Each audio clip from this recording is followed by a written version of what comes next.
Salam, yeni bir videoda hər birinizi yenidən xoş gördük. Bu videoda miflər haqqında danışacağam.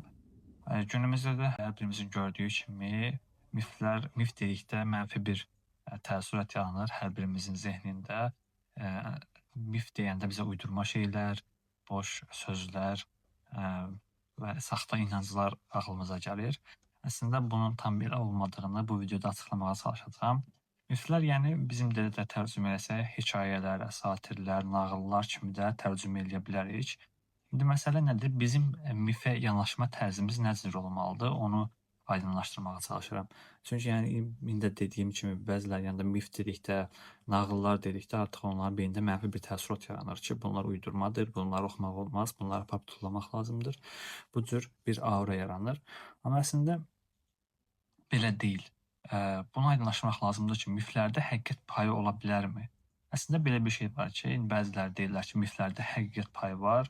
Müəyyən dövrlərdə müəyyən şəxslər yaşayıb, müəyyən hadisələr baş verib ki, sonradan əhali insanlar onlardan təsirlənib, bu dildən dilə keçərək mif halına, bir hekayə halına, bir nağıl halına gəlib günümüzə qədər şifahi formada gəlib çatmışdır və ya yaxud yazılı formada dastanlar halında yazılmışdır.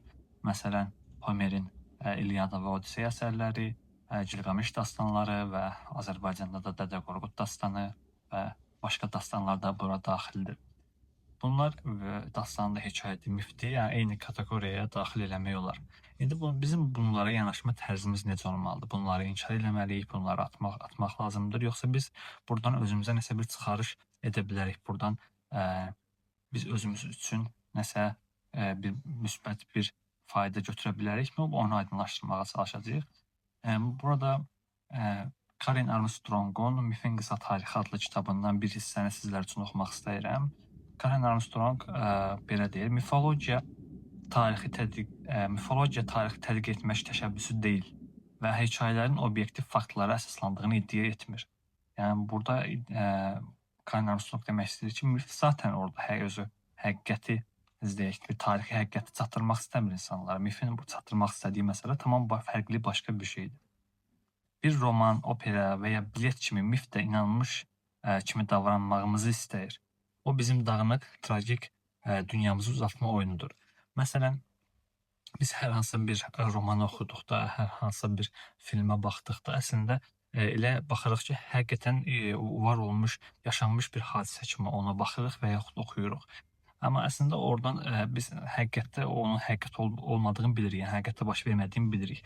Sadəcə oradan biz özümüzə başqa bir çıxarış edirik. Onun həqiqətdə baş verməsini yox, tarixi bir hadisə kimi yox.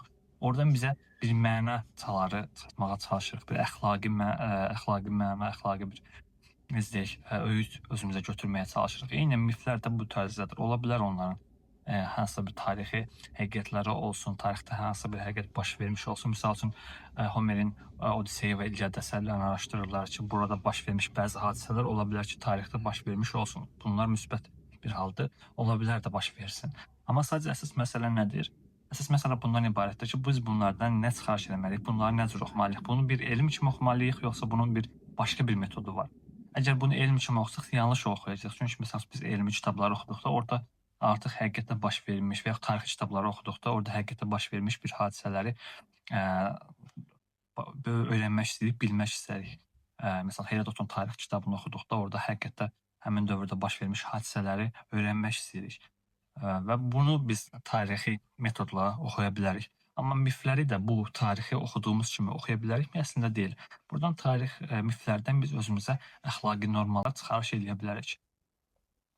Karen Armstrong da Mifin Qısa Tarixi kitabında bu məsələnin önəmliyini vurğulayır və bu mifin özünü qırır. Yəni miflər barəsində yaranmış mifin özünü, bu doqmanın özünü Karen Armstrong bu kitabında qırır.